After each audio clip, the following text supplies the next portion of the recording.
ସମସ୍ତଙ୍କୁ ନମସ୍କାର ଓ ଶୁଭ ସକାଳ। ଆସନ୍ତୁ ନଜର ପକାଇ ନେବା ଆଜିର ମୁଖ୍ୟ ଖବରଗୁଡ଼ିକ ଉପରେ।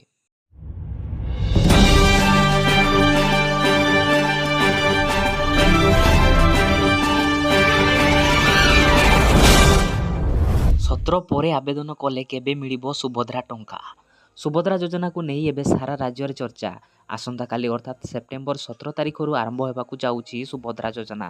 ଏଥିପାଇଁ ରାଜ୍ୟ ସରକାର କରିଛନ୍ତି ଭବ୍ୟ ଆୟୋଜନ। ରାଜ୍ୟର ଲକ୍ଷ ଲକ୍ଷ ମହିଳାଙ୍କ ଆକାଉଣ୍ଟକୁ ଯିବ ସୁଭଦ୍ରା ଟଙ୍କା। ମହିଳାଙ୍କୁ ସ୍ୱାବଲମ୍ବୀ କରିବା ଉଦ୍ଦେଶ୍ୟରେ ନିଆରା ଯୋଜନା ଶୁଭାରମ୍ଭ କରିବାକୁ ଯାଉଛନ୍ତି ରାଜ୍ୟ ସରକାର। ଯେଉଁମାନେ 17 ତାରିଖ କିମ୍ବା ତାପରେ ବି ଆବେଦନ କରନ୍ତି ସେମାନଙ୍କ ଆକାଉଣ୍ଟକୁ ମଧ୍ୟ ଆସିବ ଟଙ୍କା। ଏନେଇ ସ୍ପଷ୍ଟ କରିଛନ୍ତି ଉପମୁଖ୍ୟମନ୍ତ୍ରୀ ପ୍ରଭାତୀ ପରିଡ଼ା। ପରବର୍ତ୍ତୀ ଖବର, ମୋଦି ସରକାରଙ୍କ କୃଷକମାନଙ୍କୁ 4ଟି ବଡ଼ ଉପହାର। ଶୁକ୍ରବାର ଦିନ ପିଆଜ ଉତ୍ପାଦନ କରୁଥିବା ଚାଷୀଙ୍କ ପାଇଁ ମୋଦି ସରକାର ଏକ ବଡ଼ ପଦକ୍ଷେପ ନେଇଛନ୍ତି। ସରକାର ପିଆଜ ଉପରେ ରପ୍ତାନି ଶୁଳ୍କ 40% ରୁ 20%କୁ ହ୍ରାସ କରିଛନ୍ତି। କେନ୍ଦ୍ରମନ୍ତ୍ରୀ ଶିବରାଜ ସିଂ ଚୌହାନ ଏହି ନିଷ୍ପତ୍ତି ସମ୍ପର୍କରେ ସୋସିଆଲ ମିଡ଼ିଆ ପ୍ଲାଟଫର୍ମ ଏକ୍ସରେ ପୋଷ୍ଟ କରିଛନ୍ତି। ସେ କହିଛନ୍ତି ଯେ ଏହି ପଦକ୍ଷେପ କୃଷକଙ୍କ ସ୍ୱାର୍ଥରେ ଏହା ପିଆଜ ଉତ୍ପାଦନ କରୁଥିବା ଚାଷୀଙ୍କ ପାଇଁ ସିଧାସଳଖ ଲାଭଦାୟକ ହେବ। ଏଥିସହ ମୋଦି ସରକାର ଖାଇବା ତେଲ ଉପରେ ଆମଦାନୀ ଶୁଳ୍କକୁ 0ରୁ 20%କୁ ବୃଦ୍ଧି କରିଛନ୍ତି। ଏହି ବୃଦ୍ଧି ସୋୟାବିନ୍ ଫସଲର ମୂଲ୍ୟ ବୃଦ୍ଧି କରିବ ଏବଂ ଘରୋଇ ଉତ୍ପାଦକଙ୍କୁ ଚାଷୀଙ୍କଠାରୁ ଫସଲ କିଣିବାକୁ ଉତ୍ସାହିତ କରିବ। ଏହା ମଧ୍ୟ ସୋୟାବିନ୍ ଖାଦ୍ୟର ଉତ୍ପାଦନ ଏବଂ ରପ୍ତାନି ବୃଦ୍ଧି କରିବ।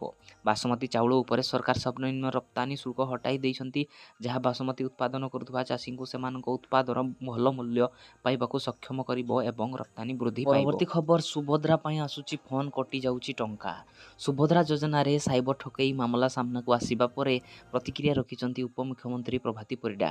ଏବେ ସାଇବର ଠକ ମାତିଥିବା ବେଳେ ସାବଧାନ ରହିବା ସହିତ ସତର୍କ ରହିବାକୁ ପରାମର୍ଶ ଦେଇଛନ୍ତି ଉପମୁଖ୍ୟମନ୍ତ୍ରୀ। ପରବର୍ତ୍ତୀ ଖବର, ବଢ଼ିଲା ଖାଇବା ତେଲ ଦର।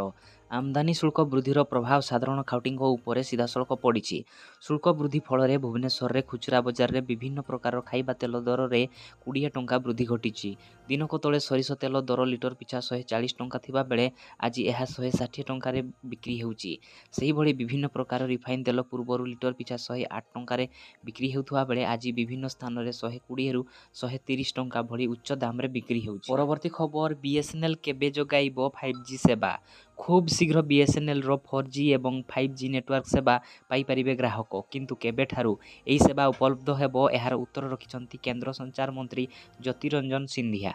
ଏକ କାର୍ଯ୍ୟକ୍ରମରେ ସାମିଲ ହୋଇ ଜ୍ୟୋତିରଞ୍ଜନ ସିନ୍ଧିଆ କହିଛନ୍ତି ଯେ ଟେଲିକମ୍ ସେକ୍ଟରରେ ଅତି କମରେ 3 ପ୍ଲେୟର ରହିବା ଆବଶ୍ୟକ। ଅନେକ ଦେଶରେ ଏହି ସଂଖ୍ୟା 3ରୁ ମଧ୍ୟ କମ୍ ରହିଛି। ଏଥିରେ ବିଏସ୍ଏନ୍ଏଲ୍ର ଏକ ମହତ୍ତ୍ୱପୂର୍ଣ୍ଣ ଦାୟିତ୍ୱ ରହିଛି। 4G ପାଇଁ ନୂଆ ଜ୍ଞାନକୌଶଳ ଆଣିବାକୁ ବିଏସ୍ଏନ୍ଏଲ୍ ସଂକଳ୍ପ କରିଛି। ଟେଲିକମ୍ କମ୍ପାନୀ ଏହାର 4G ଷ୍ଟେକ୍ ପ୍ରସ୍ତୁତ କରିସାରିଛି। ଆସନ୍ତା ବର୍ଷ ମଧ୍ୟ ସୁଦ୍ଧା ବିଏସ୍ଏନ୍ଏଲ୍ ପ୍ରାୟ 1 ଲକ୍ଷ ନୂଆ ଟାୱାର ଲଗାଇବା ପାଇଁ ଯୋଜନା ରଖିଛି। ପରବର୍ତ୍ତୀ ଖବର, କମିଲା ସୁନା ଦର।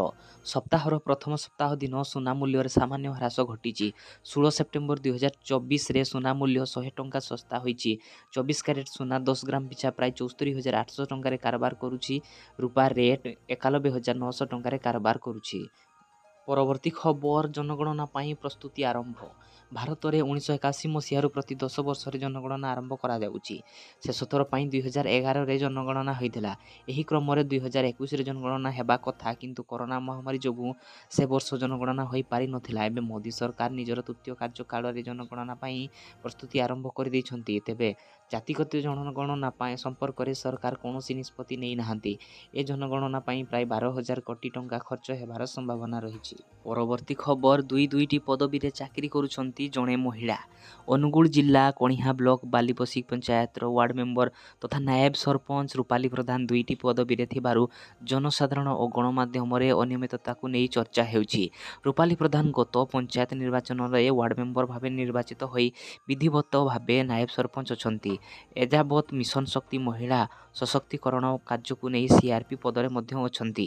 2ଟି ପଦବୀରେ ରହିବାର ଯଥାର୍ଥତା ରହିଛି କି ନାହିଁ ତାହା ବୁଦ୍ଧିଜୀବୀ ମହଲରେ ପ୍ରଶ୍ନବାଚୀ ହୋଇଛି। ପଞ୍ଚାୟତ ଜନପ୍ରତିନିଧି ହୋଇ କିପରି ସରକାରୀ ଯୋଜନାରେ ଫାଇଦା ନେବା ପାଇଁ ସିଆର୍ପି ଭାବେ ନିଯୁକ୍ତ କରାଗଲା ତାହାର ତଦନ୍ତ କରି କାର୍ଯ୍ୟାନୁଷ୍ଠାନ ନେବାକୁ ଦାବି ହୋଇଛି। ସେପଟେ ସିଆର୍ପି ଭାବେ କାର୍ଯ୍ୟ କରି 6 ମାସର ପାରିଶ୍ରମିକ ଅର୍ଥ ଗ୍ରହଣ କରିଥିବା ମଧ୍ୟ ଜଣାପଡ଼ିଛି। ପରବର୍ତ୍ତୀ ଖବର ଓଡ଼ିଶାର ସବୁ ଜିଲ୍ଲାକୁ ଟ୍ରେନ୍ ସଂଯୋଗ ଖୁବ୍ ଶୀଘ୍ର। ଗଣମାଧ୍ୟମର ପ୍ରତିନିଧିଙ୍କୁ ପ୍ରତିକ୍ରିୟା ଦେଇ ମୁଖ୍ୟମନ୍ତ୍ରୀ କହିଥିଲେ ଯେ ଆଜିଠାରୁ ଓଡ଼ିଶାରେ ରେଳ ବିକାଶର ସୁବର୍ଣ୍ଣ ସୁଯୋଗ ଆରମ୍ଭ ହେଲା।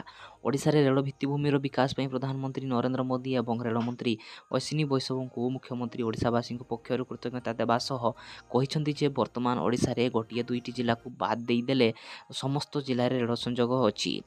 ଖୁବ୍ ଶୀଘ୍ର ରାଜ୍ୟର ସବୁ ଜିଲ୍ଲାର ସଦର ମହକୁମାକୁ ରେଳ ସଂଯୋଗ କରାଯିବ ଏବଂ ଆଗାମୀ ଦିନରେ ଉପଖଣ୍ଡସ୍ଥ ସମସ୍ତ ରେଳ ସଂଯୋଗୀକରଣ ପାଇଁ ଲକ୍ଷ୍ୟ ରଖାଯାଇଛି। ପରବର୍ତ୍ତୀ ଖବର ଆସିଲା ଓଡ଼ିଶା ପୁଲିସରେ ନିଯୁକ୍ତି। ଓଡ଼ିଶା ପୁଲିସ ନିଜ ଅଫିସିଆଲ ୱେବସାଇଟରେ ବିଭିନ୍ନ ପଦବୀ ନିଯୁକ୍ତି ପାଇଁ ଏକ ବିଜ୍ଞପ୍ତି ଜାରି କରିଛି। ବର୍ତ୍ତମାନର ନିଯୁକ୍ତି ଡ୍ରାଇଭ୍ ଅଧୀନରେ ଓଡ଼ିଶା ପୁଲିସ ଡିପିଓ କ୍ୟାଡରରେ ଜୁନିୟର କ୍ଲର୍କ ଏବଂ ରାଜ୍ୟର ବିଭିନ୍ନ ଓଏସ୍ଏପି ଏସ୍ଆଇଆର୍ ଆଇଆର୍ଏସ୍ଏସ୍ ବାଟାଲିୟନରେ କନେଷ୍ଟବଳ ନିଯୁକ୍ତି କରିବାକୁ ଯାଉଛି।